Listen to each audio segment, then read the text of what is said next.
അടുത്തിടെ സാമൂഹിക മാധ്യമങ്ങളിലും ഓൺലൈൻ പ്ലാറ്റ്ഫോമുകളിലും വലിയ തോതിൽ പ്രചരിച്ചിരുന്ന ഒരു വാർത്തയാണ് പഴയ ഇന്ത്യൻ കറൻസി നോട്ടുകൾക്കും നാണയങ്ങൾക്കും ലക്ഷങ്ങൾ വിലമതിക്കും എന്നത്.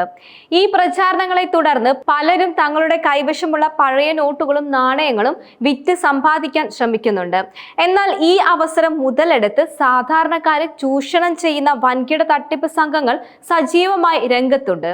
എളുപ്പത്തിൽ പണമുണ്ടാക്കണമെന്ന മോഹം നൽകി ആളുകളെ കബളിപ്പിച്ച് പണം തട്ടിയെടുക്കുന്ന ഈ തട്ടിപ്പുകാർക്കെതിരെ ശക്തമായ ബോധവൽക്കരണം അനിവാര്യമാണ്. ₹1 നോട്ടുകൾക്ക് ലക്ഷങ്ങളും 25 പൈസ നാണയങ്ങൾക്ക് ആയിരങ്ങളും ലഭിക്കുമെന്നുള്ള വാർത്തകൾ സാധാരണക്കാരെ വലിയ തോതിൽ ആകർഷിക്കുന്നുണ്ട്.